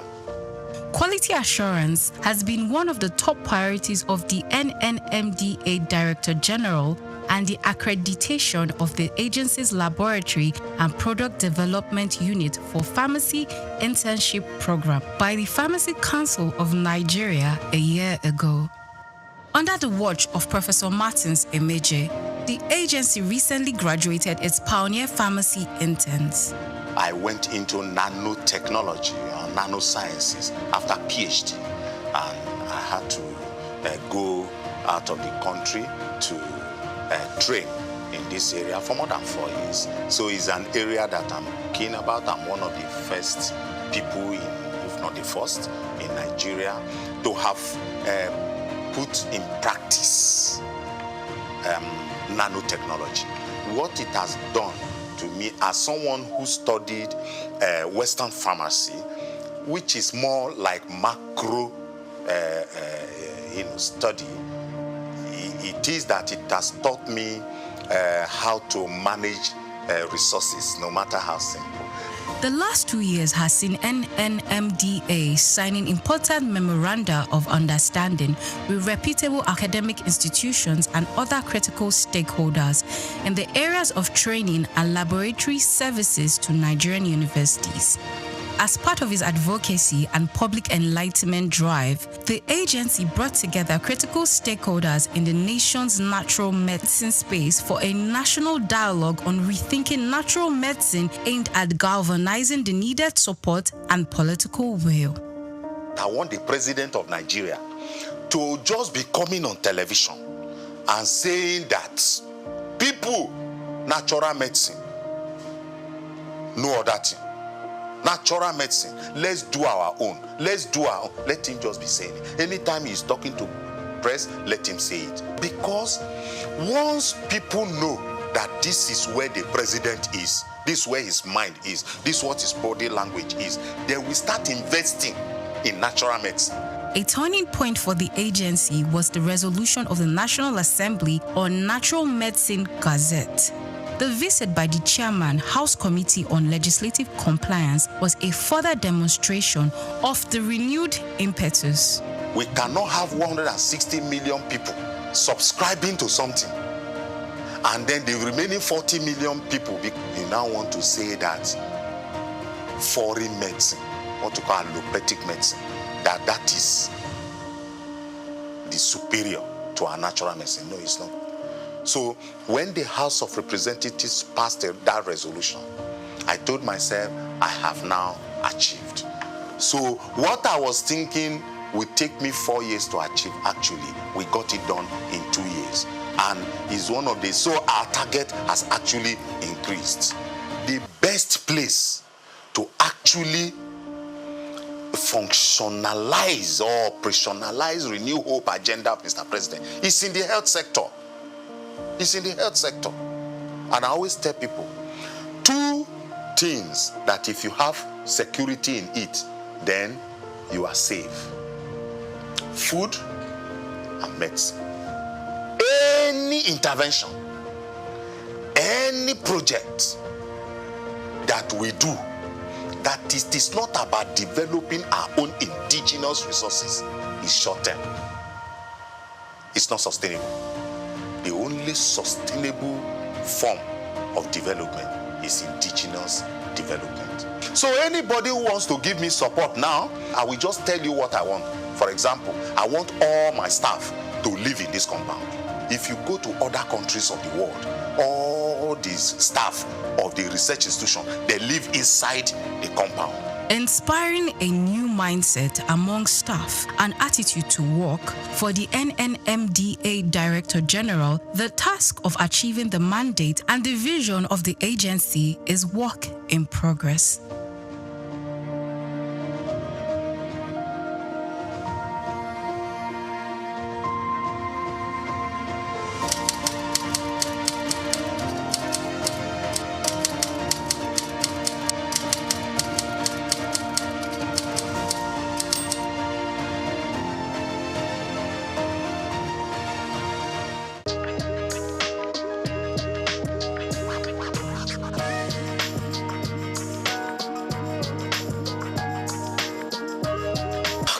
you so much.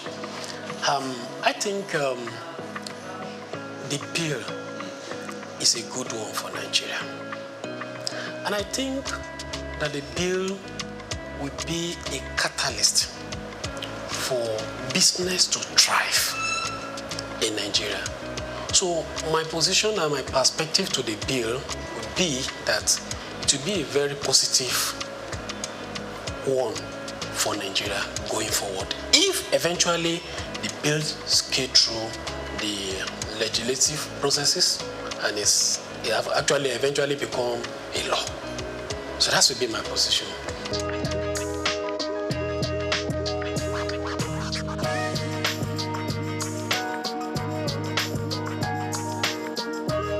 Thank you. Yeah, the bill will help business in different areas. Let me mention, for instance, the payee is part of cost for a business. It's part of staff cost. And for especially small businesses, which are the major backbone of the economy, the bill is proposing a reduction, that is proposing tax exemption for some category of lower staff cadre, which in essence is a cost reduction for businesses. So by that, it will help the business to thrive. Also, many people will come, by virtue of that, employ more people, which will bring a robust activity for the economy. And at the same time, there's some category of people that their tax will also be reduced compared to what is currently in operation. So it is a positive atmosphere for business. And when you look at it from the perspective of VAT too, you also see that there's going to be zero tax on some product. There's also going to be a tax exempt on some products, especially for masses, people, low-income earner. So some certain products, there's going to be exemption. There's some certain product that's going to be zero tax rated. So by that, it will bring a more robust business activity. So by it, and then it will have positive effect on business and economy in general.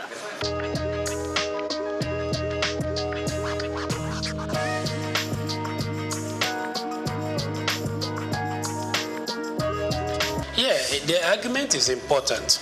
It's very, very important. But when you look at it, fix the small business, it will encourage more small business. And also, even the 50 million turnover is not a small thing for business, though it is still small relatively to the economic activity. But it is a plus, right? And again, for business that their activity are more than 50 million, then it's good that they should pay tax and contribute little as company income tax to back to the economy. Now, if their taxes are used judiciously, then it will bring more infrastructure to the economy. Then there will be development in the country. Then we'll also be able to look at the advanced country.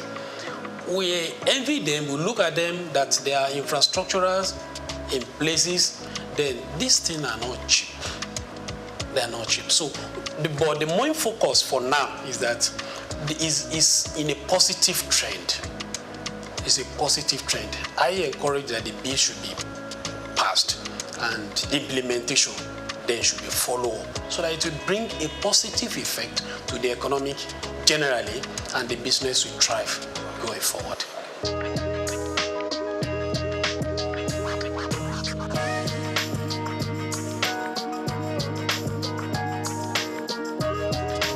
Well, I don't see disadvantage, but I see challenge. Okay. Yeah, one of the things is that naturally, human beings were adverse to change. So if something is bringing a change, especially when you want to take us out of a comfort zone, we may not want to willingly agree with it.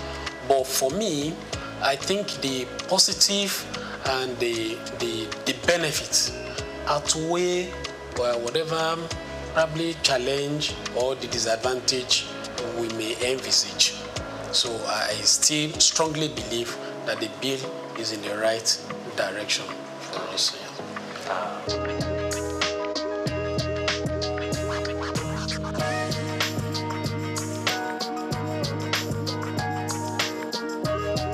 Okay, I think from the angle of the value-added tax, what I would like to say in that area is that it will help the lower income earners, because like I mentioned earlier, that there's some products that's going to be zero rated, which means that there is not going to be tax VAT on them. There are some that are totally tax VAT exempted.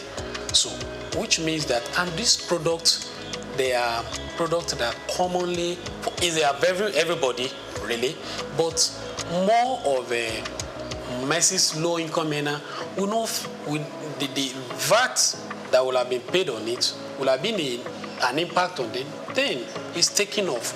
So I think from that perspective is also a good and a welcome one. And it compared to what was proposed before, a general increase in the VAT rate across board. So this one is narrow it down to a particular area. So wherein it also exempt or puts zero rated on some products that are commonly used by the masses. So it's a positive direction. It's a good one.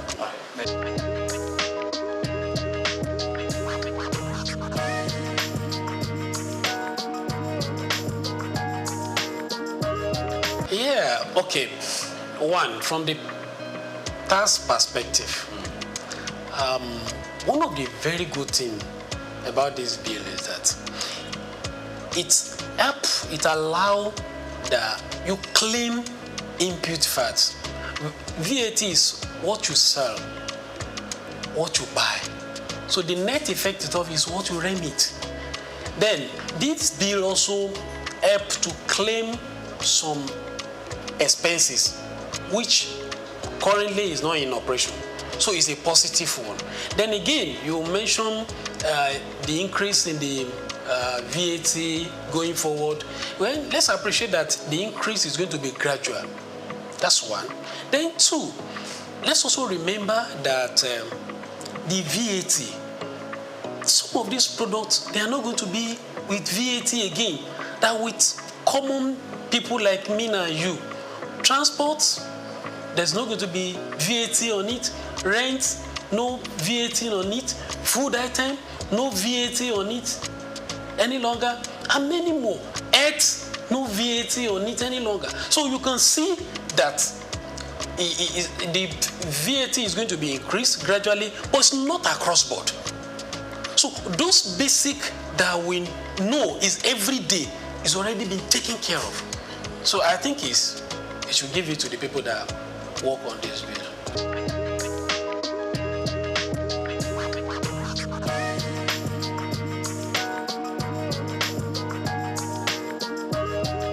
Okay, thank you so much for that angle and the question. I want to say that Federal Inland Revenue Services, they are really trying. And I can tell you, there's no system that doesn't have its own challenge. But FRS, they are trying. And they are moving from those days of analog. Now we have tax promise. You can do your filing right from the comfort of your office. You don't need to visit their office except there is a challenge. Right? So they are doing well, but they are not yet at the best. So, and there is room for improvement. They are already deploying technology. So what they need to do is to scale up and up to the task. But currently, they are doing well. So they just need to improve.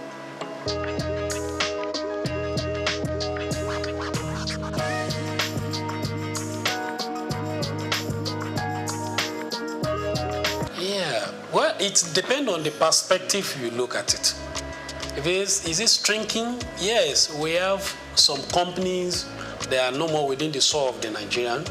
So in that case, their taxes is no more coming to us.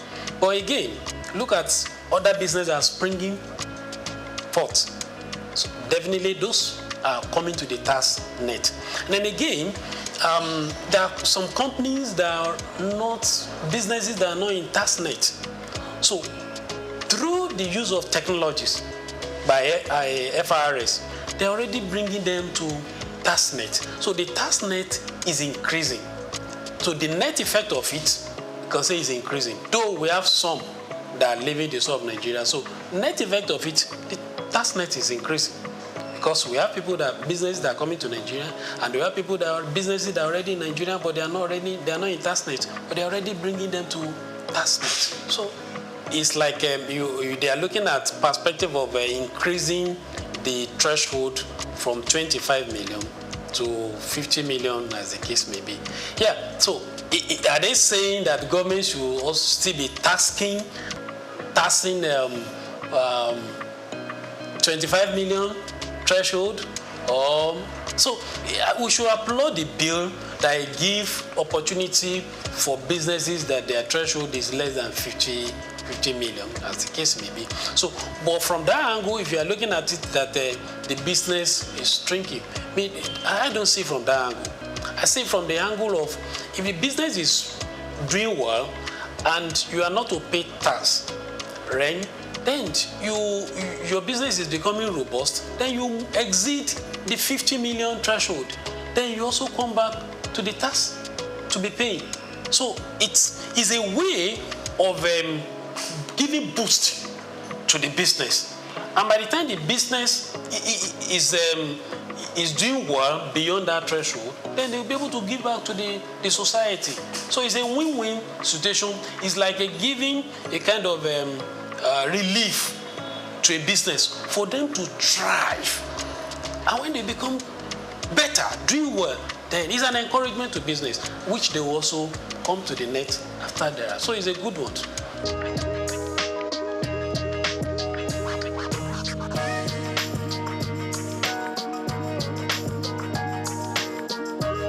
The chairman of the year. The chairman. Souq. Yes.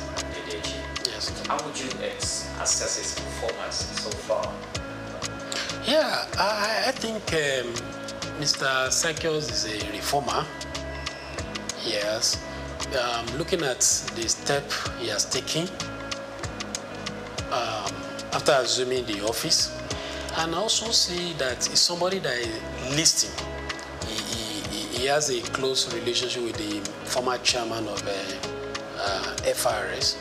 Probably he has learned some of things from him, challenges that he faced when he was there. So I think he's helping the current chairman. And if you look at the revenue they are getting, they are meeting up with the target. And at the same time, if you look at the staff, I don't see much of issues, challenges within them. So those are the indices that you can look at from the performance of a leader. Look at the staff that is leading.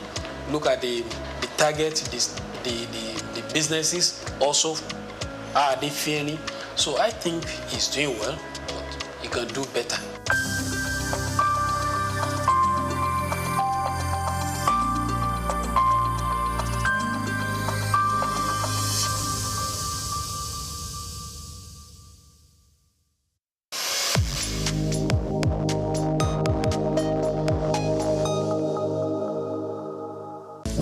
Just what you need right here at Femi Wash Media.